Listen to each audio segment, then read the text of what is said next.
Abra sua Bíblia comigo no Evangelho de Lucas. Evangelho de Lucas, capítulo de número 15.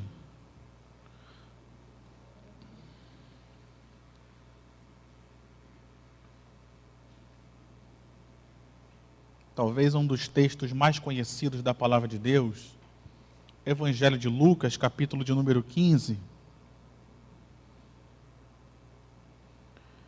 E uma das parábolas mais bonitas também do Senhor Jesus.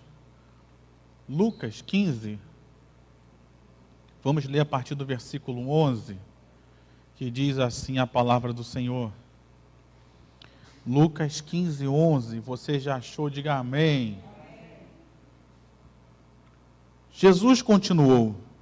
Jesus estava contando uma série de parábolas para aqueles que o ouviam. Aí ele conta agora a terceira. Certo homem tinha 2 filhos.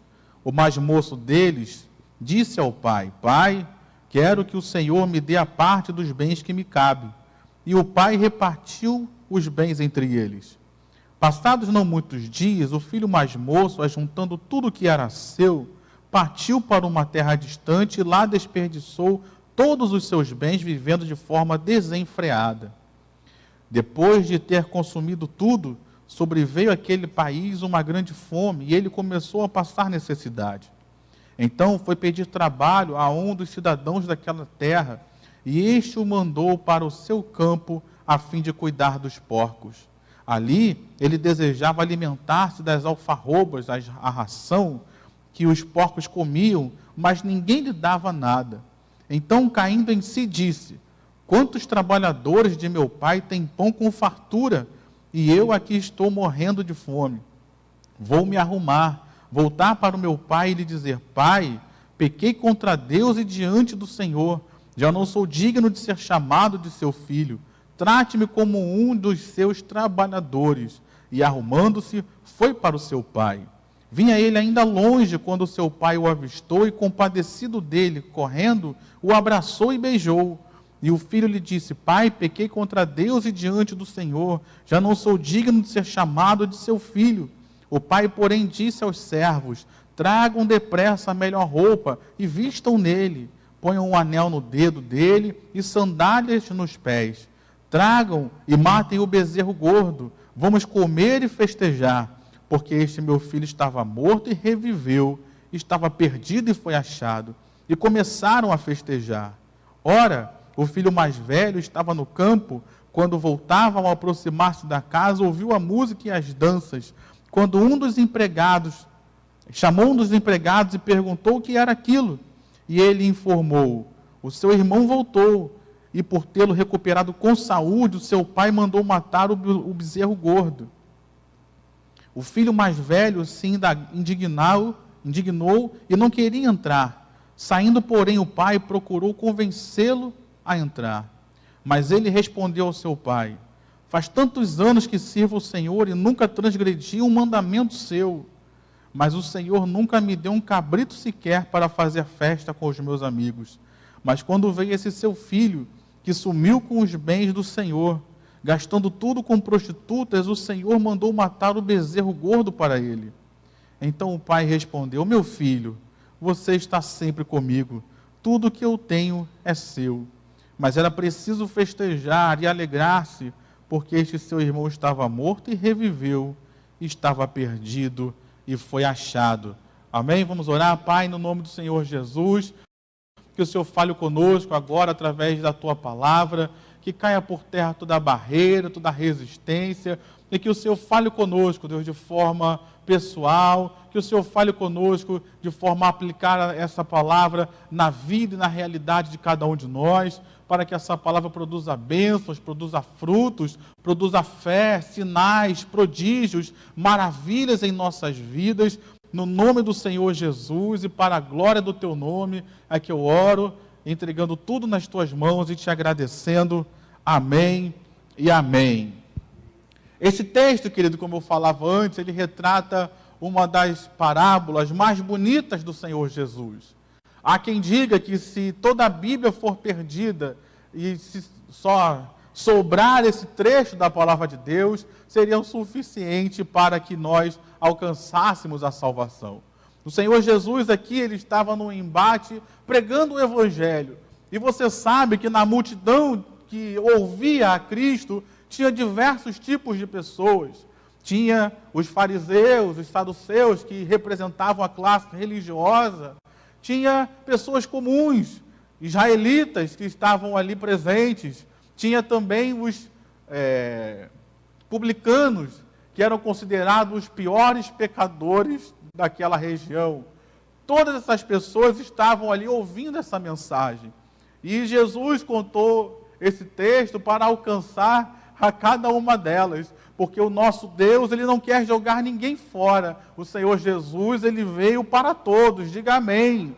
Diga graças a Deus. Jesus veio para mim, Jesus veio para você também. Diga amém. Para alcançar, então, todo o público, Jesus conta uma parábola. A parábola que ele conta, ele trata de 2 filhos. E tinha um pai. O mais moço deles, primeiro ele tinha algumas características que eu queria retratar aqui com a gente. A primeira característica que ele tinha era a pressa.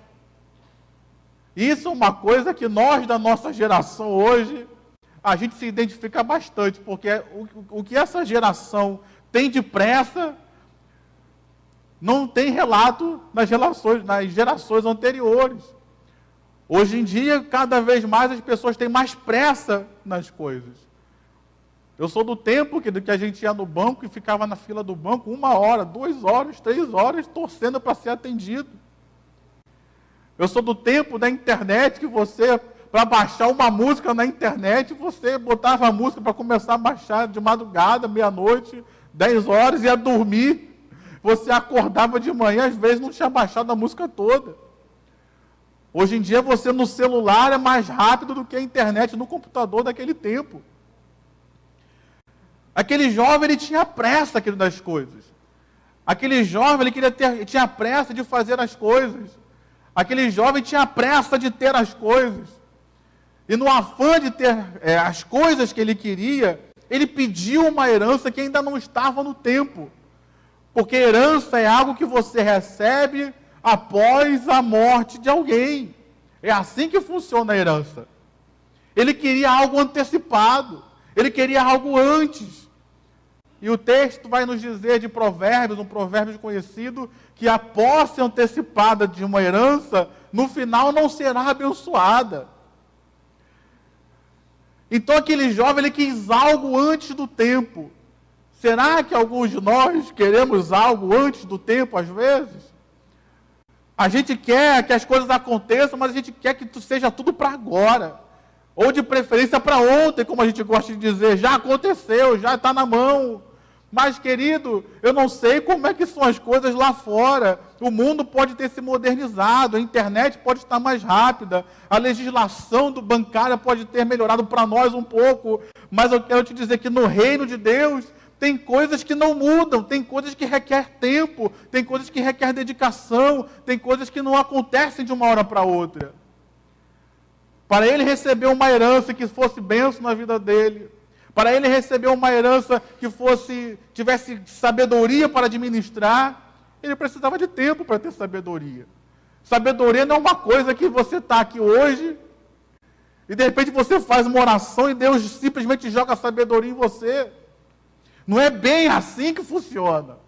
Sabedoria requer tempo. Sabedoria requer experiência. Sabedoria requer você conhecer. E para você conhecer, você precisa ler. E para ler requer tempo. Você não consegue ler 1000 livros num ano, querido. Você precisa de tempo para ler. Você precisa de tempo para aprender. Você precisa de tempo para ter experiências. Aquele jovem não quis esperar o tempo das coisas. Ele quis antecipar. Além disso, o texto vai nos mostrar que ele pediu a herança por quê? Porque ele queria sair da supervisão do seu pai, porque ele queria fazer as coisas do jeito dele. E, querido, se tem uma coisa que prejudica é quando a gente inventa de querer fazer as coisas do nosso próprio jeito. Isso é uma coisa que prejudica muito as nossas próprias vidas. Não sei se você percebeu no texto, mas o pai continuou na casa dele. O pai continuou comendo do bom e do melhor. O pai continuou fazendo as suas coisas. Quem foi que sofreu? Quem foi que foi parar no chiqueiro? Quem foi que ficou com fome? Quem foi que sentiu a morte de perto, dizendo, eu estou aqui morrendo de fome e ninguém me ajuda? Foi o filho que resolveu sair de casa. Foi o filho que resolveu fazer as coisas do seu próprio jeito. Foi o filho que resolveu tomar o seu próprio caminho. Será que hoje nós estamos tomando decisões, nesse início de ano ainda? Será que hoje nós estamos escolhendo caminhos? Eu quero te perguntar, meu irmão, o caminho que eu e você estamos escolhendo hoje, Deus está inserido nele? O Pai está inserido nele? Ou será que nós estamos tomando decisões para ficar longe de Deus? Será que nós estamos tomando decisões para fazer a nossa própria vontade? Nem sempre isso é consciente. Não, eu vou tomar essa decisão sozinho para me afastar de Deus. Mas a verdade é que todas as vezes que nós escolhemos o caminho de fazer a nossa própria vontade, estamos nos afastando de Deus de alguma forma. Esse jovem fez isso. E aí o texto vai nos dizer que, ao se afastar de Deus, ele entrou num caminho de fazer coisas erradas. Passou a fazer mais obras. As suas obras passaram a ser contrárias a tudo aquilo que ele tinha aprendido do Pai. Eu gosto dessa versão porque ela diz que ele se afastou e passou a viver de forma desenfreada, ou seja, não tinha mais o Pai para dar um freio, não tinha mais o Pai para corrigir, não tinha mais o Pai para aconselhar. Agora ele fazia tudo aquilo que ele queria fazer. E ele deu lugar e deu vazão a todos os seus prazeres, como essa sociedade fala aí fora hoje. Ah, se te dá prazer, faça. Se te dá prazer, isso é o certo. Ei, meu irmão, não é bem assim, não. Tem muitas coisas que podem até nos dar um minuto de prazer, mas que no final são caminhos de morte, que no final vão trazer destruição para as nossas vidas. Então, cuidado com esse conselho mundano.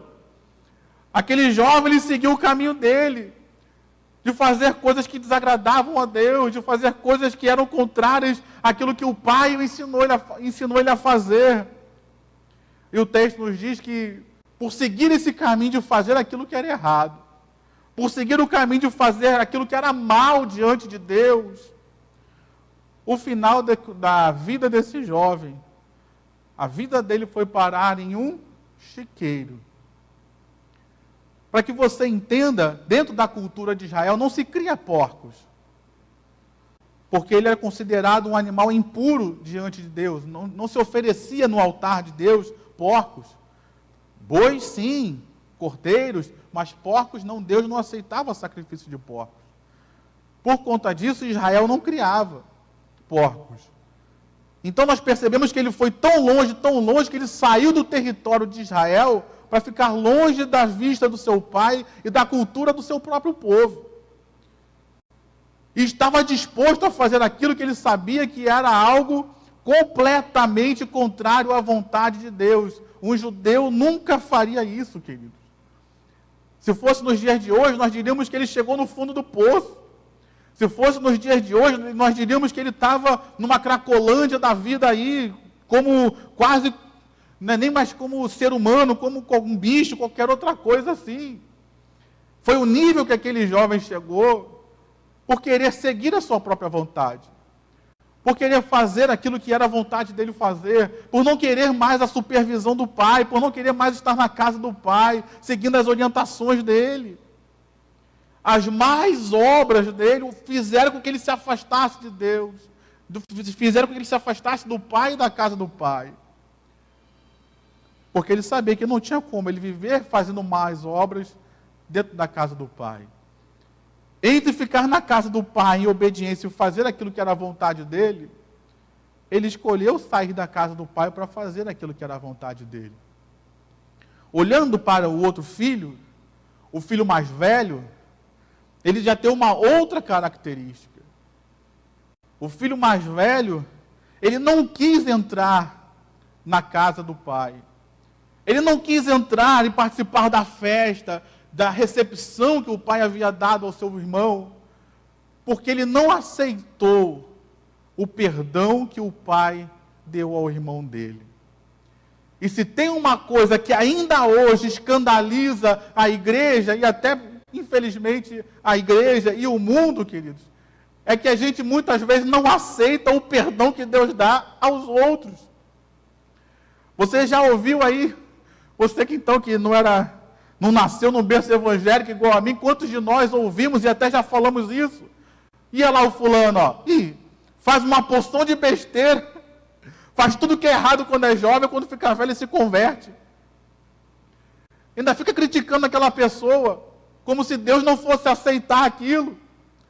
Ei, meu irmão, eu quero dizer para você, a graça de Deus ela não é restrita só para os jovens, não.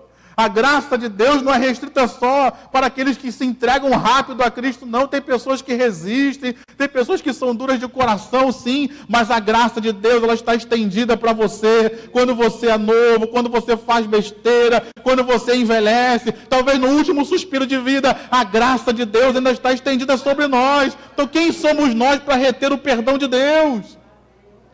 Infelizmente nós, como igreja, às vezes temos dificuldade em lidar com isso. Temos dificuldade em aceitar que Deus perdoa as pessoas, mesmo com as suas fraquezas e falhas. Ainda que sejam grandes, ainda que tenham parado no chiqueiro, queridos. Aquele jovem, o filho mais velho, não conseguiu aceitar o perdão e a graça de Deus estendida ao irmão. Mas ele, na casa do pai, desfrutou daquele perdão e da graça diária. Isso é a nossa cara. A gente quer receber perdão. A gente quer receber a graça. A gente quer ser abençoado. A gente quer viver aquilo que Deus tem para nós. A gente quer receber misericórdia. Obrigado, minha irmã. Mas, quando a gente vê essa mesma graça sendo estendida a outro, a gente já acha que é muito. A gente já acha que ele não merece, ele não é assim. Meu irmão, graça é graça.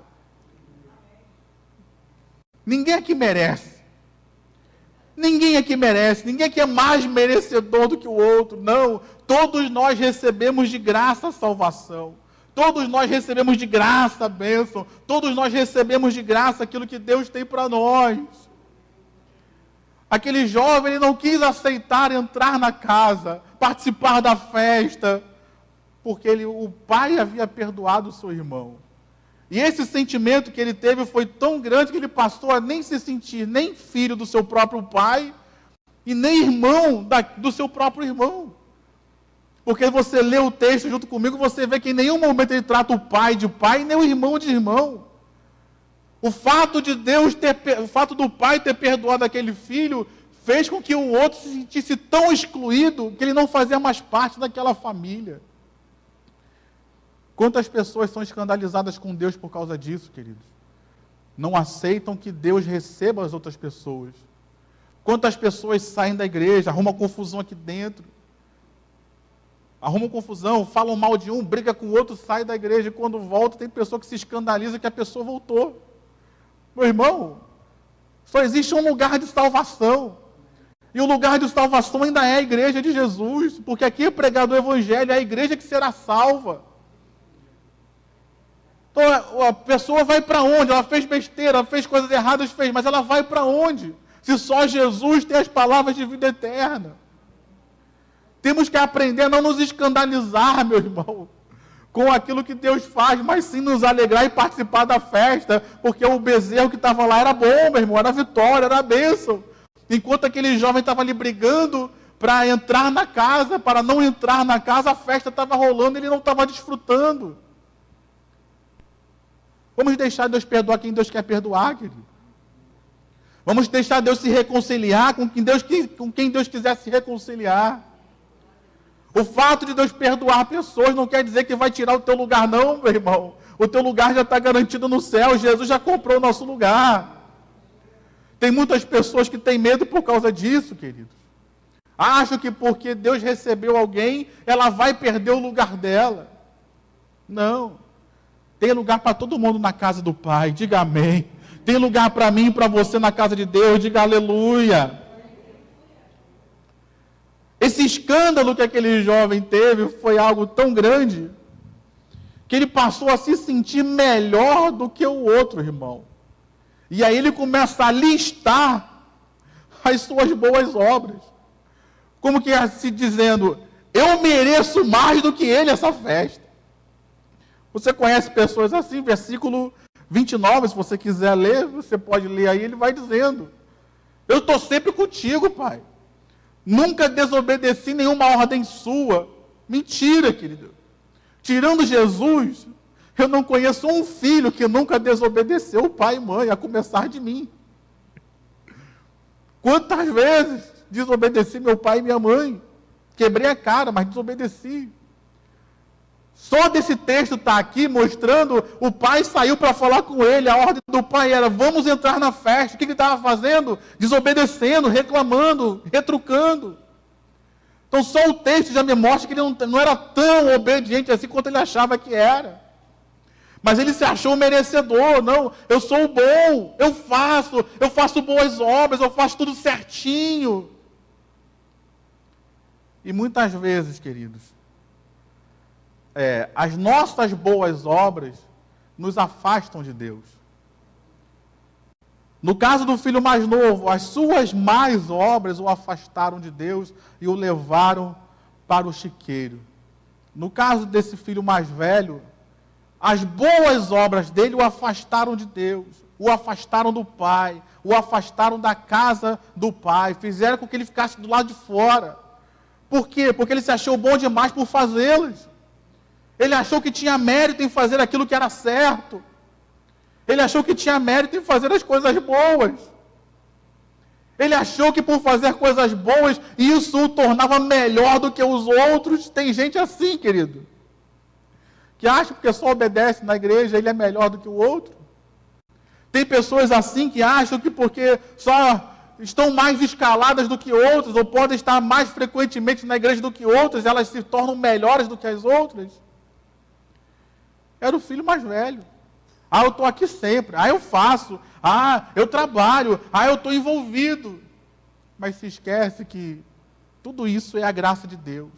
Se esquece que tudo isso é Deus abençoando. Se esquece que Deus chamou cada um para uma obra. Se Deus te chamou para estar aqui presente em todos os cultos, glórias a Deus pela sua vida, meu irmão. Faça o seu melhor. De repente Deus chamou outros para outras obras. Para não estarem presentes aqui em todos os cultos, mas para fazerem outras coisas. E quem é maior, quem é melhor? Nenhum dos dois. O importante é você estar onde Deus te chamou. O importante é você fazer aquilo que Deus te chamou a fazer. Além de mostrar o currículo dele como se ele fosse um filho melhor do que o outro, ele começa a denegrir o irmão. Versículo 30. Ele começa a dizer, eu mereço, e ele não. Eu mereço porque eu faço coisas boas. Já esse aí, pegou todo o seu dinheiro, todos os seus bens, acabou com tudo, gastou com prostitutas, esse cara não presta. Tem gente assim, querido, que denigre a sua imagem.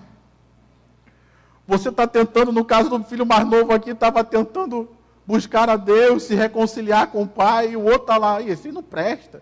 Isso não vale nada. Nós vemos isso acontecendo aqui, queridos. Infelizmente, isso acontece entre nós hoje.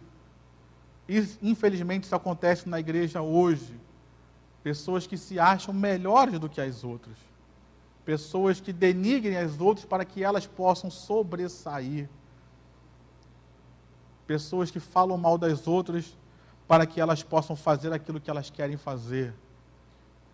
Tem isso na igreja ainda hoje? Tem. Infelizmente tem. Não, vou denegrir aquele irmão ali, porque se ele cantar, eu não vou poder cantar. Eu vou falar mal daquele outro ali, porque se ele pregar, eu não vou ter lugar para pregar.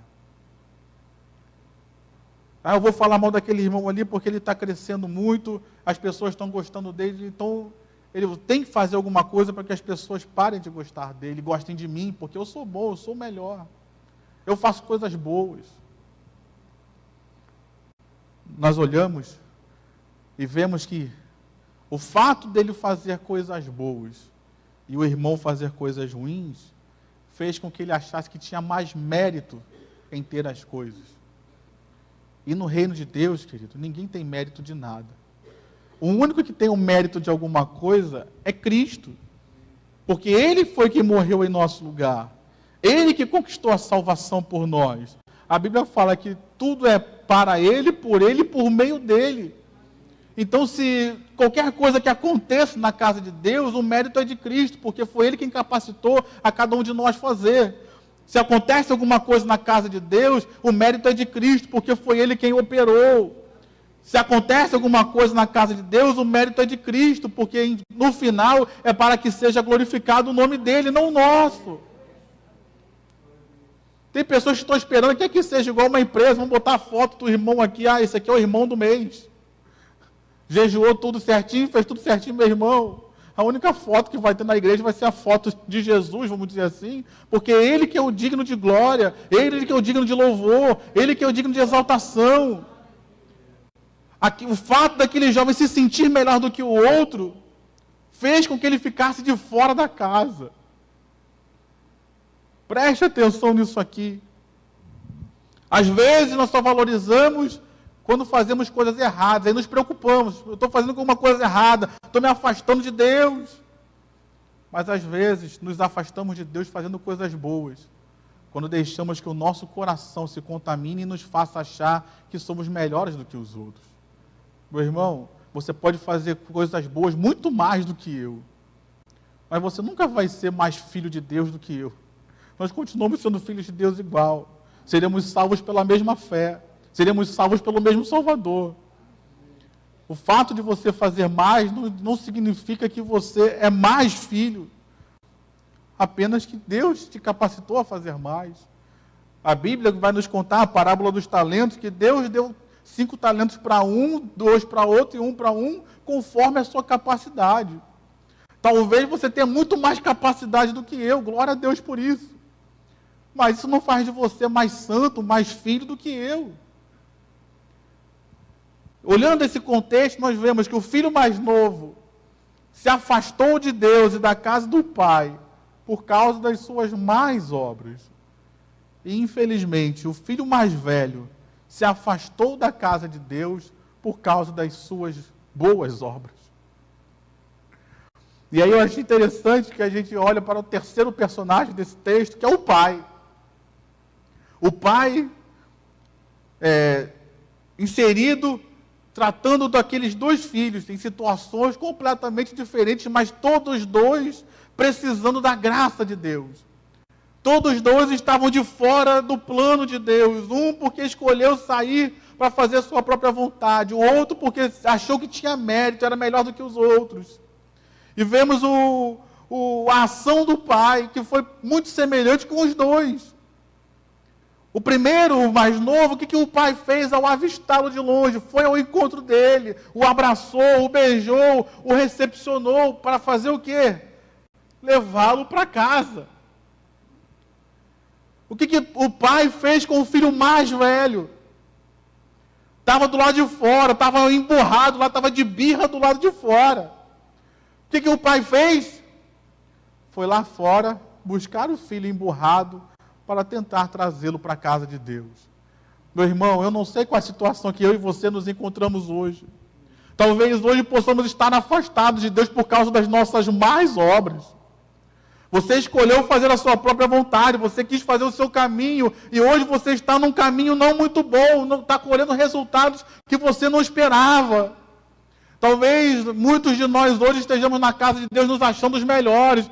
Eu canto muito, eu prego muito, eu faço muito, eu sou um cristão exemplar. Olha só, eu sou melhor até do que esse irmão que está aqui do meu lado. Meu irmão, preste atenção, tanto para um quanto para outro, o Pai está indo ao nosso encontro, porque o objetivo do Pai é colocar todos os seus filhos dentro da sua casa. Ele não quer ninguém de fora, Ele não quer você de fora, Ele não quer a mim de fora. Então nessa noite, independente de qual situação você esteja, o Pai quer você dentro de casa. Diga amém, diga aleluia, diga graças a Deus. Ele marcou um encontro conosco nessa noite para nos conduzir de volta à sua casa. Uma outra característica que eu achei muito interessante nesse texto é que o pai deixou que seus filhos tomassem suas próprias decisões. Tem pessoas que acham que Deus vai intervir em tudo em suas vidas, e isso é uma mentira. Se eu fizer isso aqui, se não for de Deus, Deus vai impedir, Deus vai colocar barreira. Meu irmão, eu conheço muitos que Deus não colocou barreira. Eu conheço muitos que pensaram, não, se essa mulher, se esse homem não for de Deus para mim, Deus vai colocar uma barreira. E Deus não colocou, a pessoa casou e quebrou a cara. Se Deus não vai deixar que isso aconteça. A pessoa fez aquilo que queria fazer, Deus deixou e quebrou a cara. Tanto num texto quanto no outro você pode perceber, em nenhum momento o pai impediu o filho mais novo de sair de casa. Poderia ter impedido, segundo muitos autores, esse filho mais novo talvez fosse até um adolescente ainda. Então o pai teria autoridade para dizer para ele não sair? Sim. Ainda mais dentro da cultura de Israel, naquele tempo então, mesmo que fosse um filho mais velho, casado, o pai teria uma autoridade sobre ele para não deixar sair. Mas ele impediu? Não. O filho mais velho, quando o pai sai e está do lado de fora emburrado, o texto é claro em dizer, ele não obrigou o filho a entrar, o texto nos diz que ele tentou convencer o filho a entrar. Usando o quê? A palavra. Meu irmão, Deus muitas vezes nos convence pela palavra, mas Ele não vai impedir a gente de fazer as coisas. Ele ensina a palavra, Ele prega a palavra, Ele fala a palavra, Ele usa a palavra, mas no final somos nós que tomamos decisões. Não entra nessa mentira, nesse folclore de que se não é de Deus, Deus vai colocar um muro, Deus vai enviar um anjo. Cuidado, meu irmão. Deus já enviou a sua palavra, Deus já enviou o seu Espírito, Deus já está falando com você hoje. Mas se você quiser seguir o seu próprio caminho, a escolha é sua. Se eu e você quisermos ficar fora da casa, a escolha é nossa. Deus não obrigou o filho a ficar em casa. Ele certamente falou com o filho mais novo, não foi uma decisão, ele vai sair agora e vai embora, não, certamente teve um diálogo, teve alguma coisa, eu vou embora, não quero mais ficar aqui, o pai deve ter falado, mas ele escolheu o caminho dele. Nessa noite não é diferente, querido. Todos nós podemos escolher o nosso caminho. Não fica pensando que vai vir um anjo do céu. Não fica pensando que vai surgir algo que vai impedir você de fazer alguma coisa. Deus já nos deixou a sua palavra. Deus já nos deixou o seu Espírito. Ele vai falar conosco, mas impedir de fazer, não. Você vai tomar suas próprias decisões e vai colher o fruto delas. Se você prestar atenção no texto também, em nenhum momento o pai foca o assunto nas obras. Ele nem fica reclamando do que as obras más que o filho tinha feito, nem fica apontando as coisas boas que o filho mais velho fez. Porque o foco de Deus, que ele não está nas nossas obras, sejam elas boas ou más. O foco de Deus é qual? Aonde está a nossa fé? Se a nossa fé estiver em Cristo Jesus, esse é o foco principal. Não adianta eu ter boas ou mais obras se eu não estou em Cristo. O foco de Deus aqui era o quê? Colocar os filhos para dentro de casa. Às vezes nós focamos muito nas obras e nos esquecemos do que é o principal, aonde está a nossa fé. Às vezes nós focamos muito nas obras e nos esquecemos do principal. Será que eu estou na casa de Deus? Será que eu estou salvo? Será que eu estou em Cristo? Porque se eu não estiver em Cristo, as boas ou as más obras não interferem muito, queridos. Ninguém vai ser salvo por boas obras, queridos. E ninguém vai ser condenado pelas más obras. Sabe o que está em jogo a salvação? A fé em Cristo. Obrigado, meu irmão, pelo seu aleluia. A fé em Cristo, querido. Ninguém vai ser salvo porque fez coisas boas, e ninguém vai ser condenado, ser lançado no inferno porque fez coisas ruins. Seremos salvos porque colocamos a nossa fé em Cristo. E seremos julgados e condenados porque nós rejeitamos a salvação que Deus nos ofereceu através de Cristo. Então perceba que o Pai aqui ele não colocou foco nas obras, porque o principal é a fé, querido. O Pai não colocou foco nas obras, porque o principal é estar na casa do Pai, é voltar para a casa do Pai, é estar participante da festa. Independente se você fez coisas boas ou ruins, mas se você tiver a fé e estiver dentro da casa do Pai, é isso que é importante. As boas obras não produzem salvação, mas é bem verdade que você, sendo salvo, você faz boas obras, é diferente. Então o pai, ele colocou um foco total em colocar os filhos para dentro, sem se importar qual era a obra de um ou de outro. E para a gente terminar, nós vemos no texto que o foco do pai foi mostrar a sua paternidade aos seus filhos. E foi demonstrar a irmandade de um para com o outro. Nessa noite, meu irmão, o que Deus quer que você e eu entendamos é que em Cristo Jesus, Ele é o nosso Pai. E é isso que importa. Não importa o que você fez ou deixou de fazer. Se você entregar a sua vida a Cristo, você vai ser filho de Deus, independente de qualquer coisa. Tanto para o filho mais novo, quando voltou para a casa do pai, o pai correu em direção a ele, o beijou, o abraçou, o recebeu, falou que trocasse as suas vestes, falou com que desse o anel para quê? O recebendo como filho, dando a ele autoridade, mostrando a ele a posição dele no meio da família. Quando ele saiu para buscar o filho mais velho, ele fez a mesma coisa. Falou, meu filho, você sempre está comigo. Então, quer dizer, trazendo a paternidade, mostrando para aquele filho que ele era o pai dele, que ele fazia parte da família, que ele não era um rejeitado, que o pai não tinha o abandonado só porque o outro irmão chegou. Não, meu irmão. Você que tem mais de um filho sabe disso. Você não ama mais um filho do que o outro. O fato de você ter mais um filho não quer dizer que o outro está excluído. Não. Você ama os filhos igual. Embora o relacionamento entre um e outro possa ser diferente, mas o amor é igual, o desejo o bem é igual. Então Deus estava mostrando para ele, o fato do teu irmão ter voltado, você continua sendo meu filho. O fato do teu irmão ter voltado, você continua tendo tudo que eu tenho. O fato do teu irmão ter voltado não anula em nada o meu relacionamento com você e nem o seu comigo, meu filho. Então nessa hora, meu irmão, Deus quer reafirmar a paternidade dele sobre nós. Nessa hora, Deus quer confirmar para que você se sinta filho. Porque quando nós nos sentimos filhos, a gente não precisa ficar muito preocupado se você tem boas obras ou não, você é filho.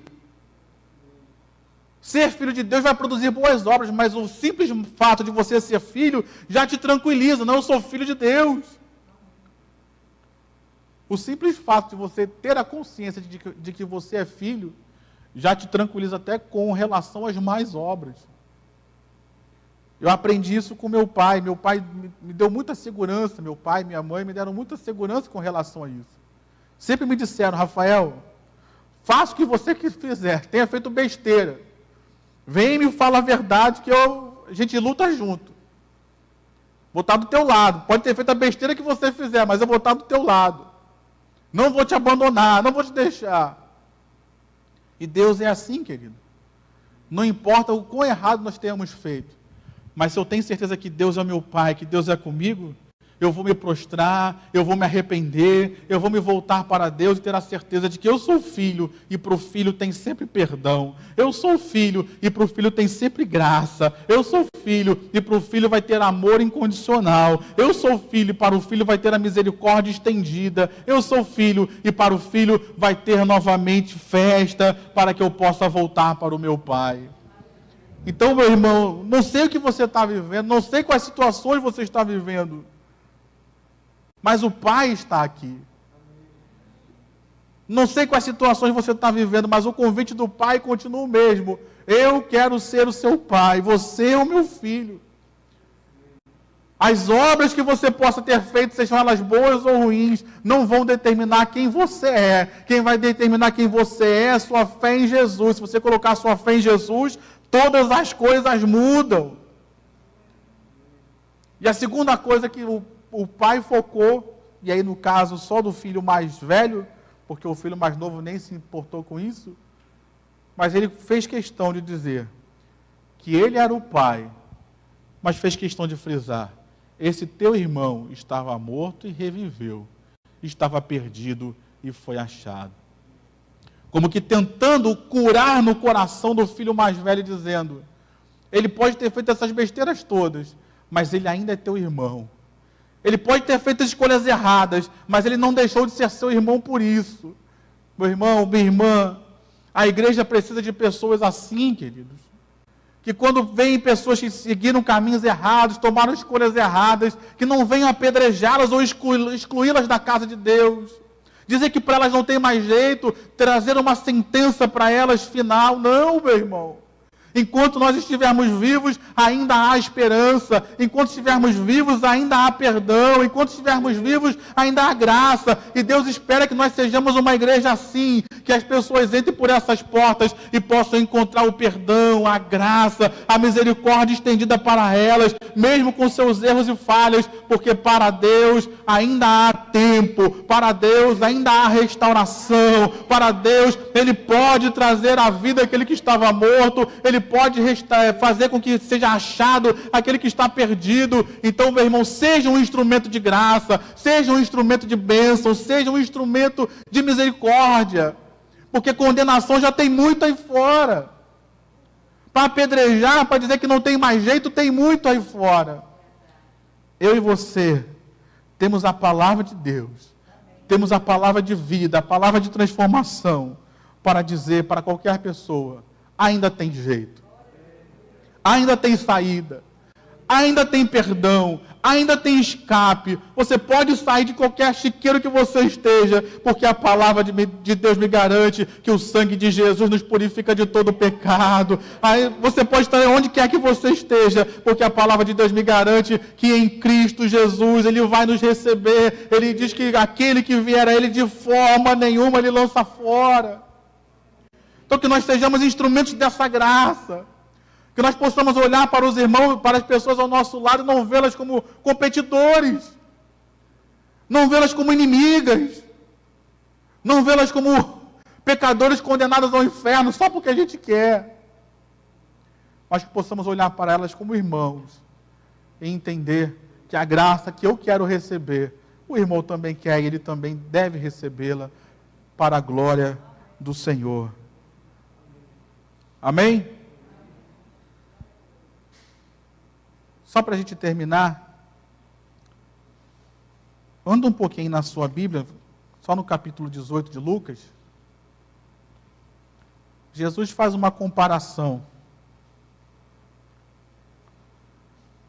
Capítulo 18 de Lucas, vamos ler a partir do versículo 9. Jesus compara. Jesus também contou esta parábola para alguns que confiavam em si mesmos, por se considerarem justos e desprezavam os outros.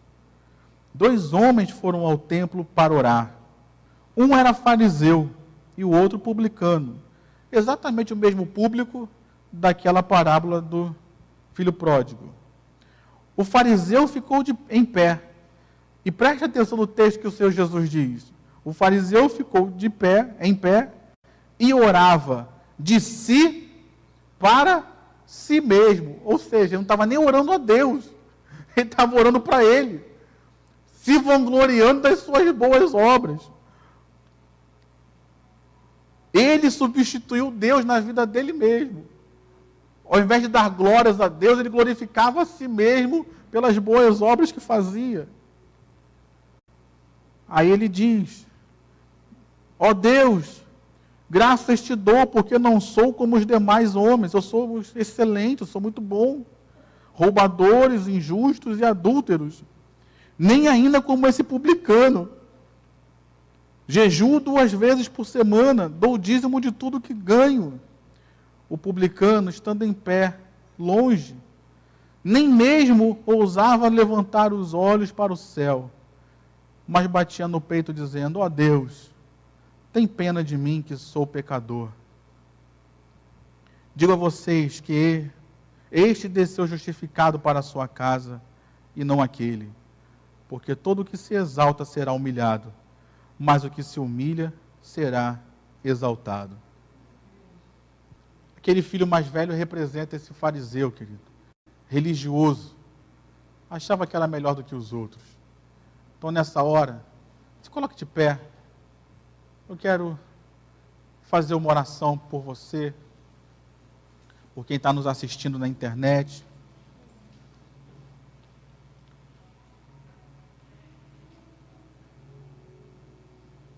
Talvez você esteja aqui nessa noite e você está afastado de Deus. Talvez você está nos assistindo pela internet e você está longe de Deus. Eu quero dizer para você, não importa se as suas obras são boas ou más. A vontade do Pai é que você entre de volta na casa dele. A vontade do Pai é te receber como filho. A vontade do Pai é que você seja feliz. Mas para isso, algo determinante é a nossa fé em Jesus. Aquele jovem, tanto um quanto o outro, precisou reafirmar a sua fé.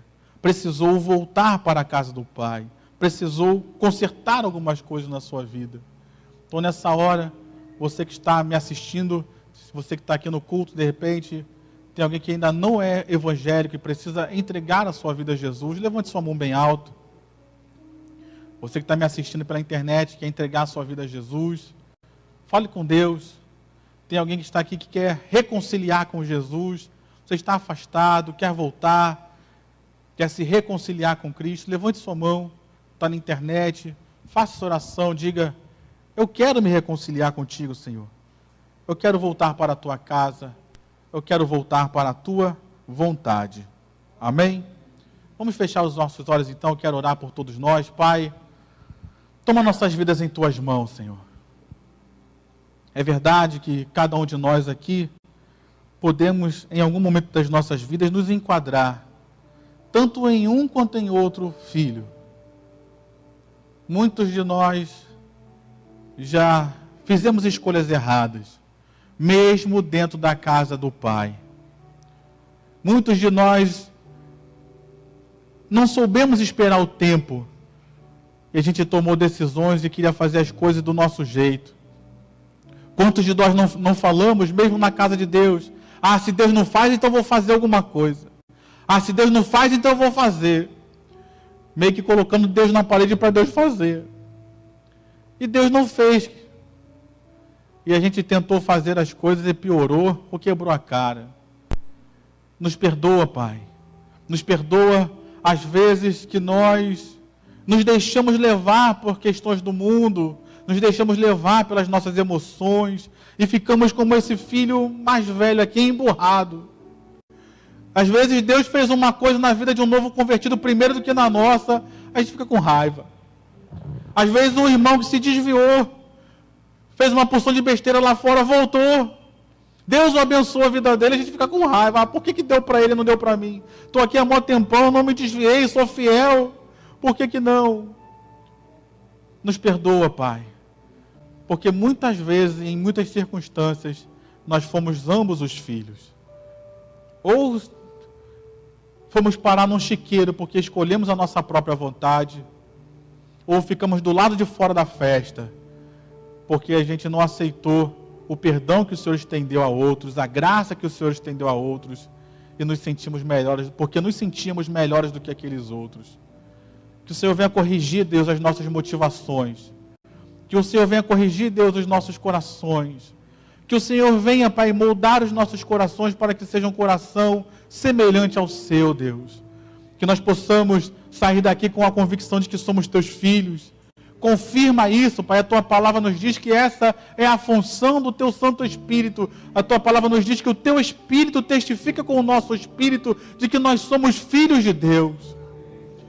Testifica isso, Pai, nos nossos corações, para que nós saibamos quantos aqui de repente chegaram nessa noite, por causa dos seus pecados, já não se sentem mais filhos de Deus. achavam que suas oportunidades tinham acabado, que não tinha mais jeito, e chegam aqui nessa noite, e o Senhor está estendendo, e o Senhor está dizendo, eu não me importo com as suas obras, eu quero saber, você ainda crê em mim? Você ainda crê que eu posso perdoar? Você ainda crê que eu posso perdoar? Você ainda crê que eu posso restaurar? Quantos de nós, Pai, estamos emburrados fora da festa, e o Senhor continua insistindo, eu sou teu Pai, entra nessa festa, participa junto conosco, celebra a vitória do teu irmão, vamos nos reunir como família e festejar como família, porque tem coisa boa para acontecer nas nossas vidas. Pai, no nome de Jesus, que nós possamos ser reconhecidos como teus filhos, que amam, que perdoam e que vivem juntos, debaixo da graça e da misericórdia que o Senhor derrama sobre todos nós. Na autoridade do teu nome, repreendemos todo espírito contrário, todo espírito, Pai, de divisão, todo espírito, Pai, que tenta atrapalhar nossa comunhão entre irmãos, tudo aquilo que tenta nos escandalizar e nos afastar do Senhor, da nossa comunhão contigo, Pai. Quantas pessoas escandalizadas nos dias de hoje, por que Deus permitiu pandemia, como é que Deus deixa essas coisas acontecerem, como é que Deus não resolveu isso ainda? Pai, nos livra de nos escandalizarmos contigo, joga por terra toda essa estratégia maligna, Deus, e nos ajuda a nos submetermos à tua direção, entendendo que o Senhor tem sempre o melhor, entendendo que o Senhor sabe o que está fazendo, entendendo que o Senhor está cuidando de nós, independente de se tem pandemia ou não, independente de se tem problemas ou não, o teu cuidado, a tua mão, a tua fidelidade, a tua graça continua estendidos sobre nós. Nós oramos, Pai, entregando nossas vidas nas tuas mãos. Nós oramos, Deus, entregando nossas situações nas tuas mãos. Trabalha nas circunstâncias de cada um, Deus, e faça aquilo que o Senhor pode fazer de melhor na vida de cada um, para que o teu nome seja glorificado e engrandecido nas nossas vidas. Assim nós oramos com fé e gratidão em nossos corações, em nome de Jesus. Amém e amém. Você pode aplaudir ao Senhor com o som melhor? Pode dizer graças a Deus. Você pode dizer aleluia. Aleluia.